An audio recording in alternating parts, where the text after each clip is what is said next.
Makinig ka. Ang pinakamalaking takot ng isang lalaki sa relasyon ay ang maiwan.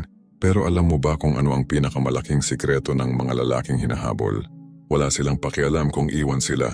Sa tuwing nagmamakaawa ka, sa tuwing nag-a-adjust ka para lang magustuhan ka niya, lalo mo siyang binibigyan ng lisensya na iwan ka. Bakit? Dahil pinapakita mo na wala kang options. Pinapakita mo na siya ang sentro ng mundo mo. At bro, walang babae ang gustong maging Diyos ng isang lalaking walang sariling kaharian. Sa video na ito, ibabaliktad natin ang laro. Ituturo ko sa iyo ang miwang bagay na kapag ginawa mo, magre-reset ang hierarchy niyo. Siya ang hindi makakatulog sa gabi. Siya ang mag-iisip kung sino ang kachat mo. At siya ang magdarasal na huwag kang mapagod sa kanya. Pero babala. May isang open loop sa gitna ng video na to, isang silent trigger na kapag ginawa mo, baka maging obsessed siya sa'yo. Handa ka na bang bawiin ang corona mo? Bago tayo magsimula, i-click mo ang subscribe at ang bell. I-comment mo ang "Ako ang prize." Bakit? Dahil sa dulo ng video na to, may ibibigay akong isang forbidden question na itatanong mo sa kanya para malaman mo kung takot na ba siyang mawala ka. Huwag kang aalis. Dahil ang pang-apat na ituturo ko ang pinaka-importante sa lahat, ang tinatawag na the ghost of future past. 1. The pre-selection aura. Iparamdam mong may options ka. Sa laro ng atraksyon, ang pinakamalaking pagkakamali ng isang lalaki ay ang pagpapakita na siya lang ang tanging focus ng mundo mo. Kapag ipinaramdam mo na siya ang sentro ng iyong universo, binibigyan mo siya ng kapangyarihan na baliwalain ka. Ang unang hakbang sa pagdomina ng dinamika ng inyong relasyon ay ang pagbuo ng pre-selection aura. Iparating mo nang hindi nagyayabang na ang oras mo ay isang limitadong resource na pinag-aagawan ng maraming tao at oportunidad. The law of scarcity. Ang lalaking laging nandyan. Makinig ka ng mabuti, huwag kang maging available 24/7. Ang lalaking laging nandyan sa isang pitik lang ng daliri, ang lalaking sumasagot sa loob ng isang segundo, at ang lalaking laging handang iwan ang lahat para lang sa kanya, ay isang lalaking walang value sa paningin ng isang high-value woman. Bakit? Dahil ipinapakita mo na wala kang mahalagang ginagawa sa buhay mo. Ang isang high-value man ay abala sa pagbuo ng kanyang empire. Ang kanyang oras ay nakalaan sa gym, sa negosyo, sa pag-aaral, at sa pagpapalakas ng kanyang sarili. Kapag hindi ka laging available, itinataas mo ang presyo ng iyong presensya. Social proof ang takot na mapalitan. Dito papasok ang tinatawag na social proof. Kapag nakita niya na may ibang mga tao, hindi lang mga babae, kundi mga kaibigan, mga business partners, at mga malalaking oportunidad na nag-aagawan sa atensyon mo, doon siya magsisimulang magpanik. Ang utak ng tao ay wired na mag-asam ng mga bagay na gusto rin ng iba. Kapag alam niyang madali kang mapapalitan dahil marami kang options, doon mawawala ang kanyang pagiging kampante. Ang panic na ito ang magtutulak sa kanya na mag-effort. Hindi na siya magiging tamad sa pag-reply. Hindi na niya babaliwalain ang mga plano niyo. Bakit? Dahil alam niya na sa sandaling magpabaya siya, mayroong 10 ibang bagay o tao na handang pumalit sa pwesto niya. Ipakita mo na ang buhay mo ay isang tren na mabilis ang takbo. Maari siyang sumakay, pero kung mag-iinarte siya, hindi hihinto ang tren para sa kanya. Ang lalaking may options ay ang lalaking may tunay na kapangyarihan sa anumang negosasyon o relasyon. Number 2, intellectual indifference, ang kapangyarihan ng okay. Sa mundo ng pakikipag-ugnayan, ang emosyon ang pinakamalakas na armas. Ngunit para sa isang lalaking nais magdomina, ang iyong pinakamabisang depensa ay ang intellectual indifference. Ito ang kakayahang manatiling kalmado habang ang mundo sa paligid mo o ang babaeng kaharap mo ay nagkakagulo. Maraming lalaki ang nahuhulog sa bitag ng pakikipagtalo, pagpapaliwanag, at paghingi ng tawad sa mga bagay na wala namang basehan. Sa sandaling mag-react ka ng may galit o kaba, talo ka na. Ipinakita mo na may kapangyarihan siyang kontrolin ang iyong mood.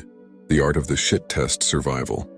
Kapag sinusubukan ka niya i-test, ang tinatawag nating shit tests, gaya ng biglaang pagdadahilan, pag-iinarte, o paghahanap ng away sa maliit na bagay, ang layunin niya ay hindi ang makipag-ayos, kundi ang makita kung gaano ka katatag. Huwag kang mag-explain. Ang pagpapaliwanag ay gawain ng taong guilty o taong mas mababa ang posisyon. Subukan mong gamitin ang kapangyarihan ng salitang, okay. Kapag nagalit siya o nagbitiw ng salitang, akala niya ay ikagagalit mo, tumingin ka lang ng diretso sa mata niya, walang emosyon at sabihing, okay. Naintindihan ko. Pagkatapos, bumalik ka sa ginagawa mo. Huwag kang mag-follow up. Huwag kang magtanong kung galit ka ba, at huwag kang mag-chat pag-uwi mo para mag-explain. Ipakita mo na ang iyong peace of mind ay hindi nakadepende sa kanyang pagsang-ayon. The psychology of silence. Makinig ka, Brad. Ang katahimikan mo ay mas nakakatakot kaysa sa sigaw mo. Ang pagsigaw ay senyales ng pagkapikon. Ang katahimikan ay senyales ng dominasyon. Kapag hindi ka nag-react, doon siya magsisimulang mag-isip. Bakit hindi siya apektado? Wala ba siyang pakialam? Ganun ba siya katatag? Ipinapakita nito na ikaw ay isang lalaking may mataas na emotional intelligence. Hindi ka kontrolado ng emosyon niya at lalong hindi ka magpapaalipin sa kanyang mood swings. Ang intellectual indifference ay ang pagsasabi sa kanya nang walang binibitawang salita na ang iyong mundo ay matatag, mayroon man siyang reklamo o wala. Kapag naramdaman niyang hindi ka kayang pasunurin sa pamamagitan ng drama, doon niya sisimulang irespeto ang iyong boundaries. Ang lalaking hindi kayang i-trigger ay ang lalaking hindi kayang talunin. Free restricted information. Huwag mong ibigay ang lahat. Sa mundo ngayon na punong-puno ng oversharing, ang pinakamalakas mong alas ay ang katahimikan. Maraming lalaki ang nagkakamali sa pag-aakalang ang pagiging honest o na transparent sa lahat ng oras ay maglalapit sa kanila sa isang babae. Pero ang totoo, masyado kang open book. Alam na niya kung anong kinain mo sa tanghalian, sino ang mga kausap mo sa trabaho, at pati ang bawat detalye ng iyong mga pangarap bago ka pa man makahakbang. Kapag alam na niya ang bawat sulok ng iyong isipan, wala na siyang dahilan para mag-explore. The engine of attraction mystery. Makinig ka, Brad. Ang misteryo ay ang gasolina ng atraksyon. Kapag punong-puno ka ng impormasyon, para kang pelikulang napanood na niya ang ending sa trailer. Palang, bakit pa siya bibili ng ticket? Kapag hindi niya alam ang lahat tungkol sa'yo, napipilitan siyang gamitin ang kanyang mental energy para hulaan ang mga galaw mo. Sa gabi, imbes na matulog, mag-iisip siya, sino kaya ang kasama niya? Ano kayang iniisip niya tungkol sa akin? Bakit hindi siya nagkwento tungkol sa plano niya kanina? Ang mga tanong na ito ay mga binhi ng atraksyon. Habang pilit niyang binubuo ang puzzle ng pagkatao mo, mas lalo siyang nahuhulog. Sa psychology, ang konseptong ito ay tinatawag na variable reward. Ang hindi mo pagbibigay ng lahat ng sagot ay nagdudulot ng addiction sa kanyang isipan. Investment theory. Be a riddle, not a news report. Heto ang masakit na katotohanan. Sa psychology, kung sino ang mas maraming investment, siya ang talo. Kapag ikaw ang laging nagkukwento, nagpapaliwanag, at nagbibigay ng update na parang isang news report, ikaw ang nag-i-invest ng enerhiya. Pero kapag ikaw ay nananatiling matipid sa salita, siya ang mapipilitang magtanong at mag-imbestiga. Siya ang nag-i-invest ng oras at atensyon para makuha ka. Huwag mong ibigay ang iyong blueprint.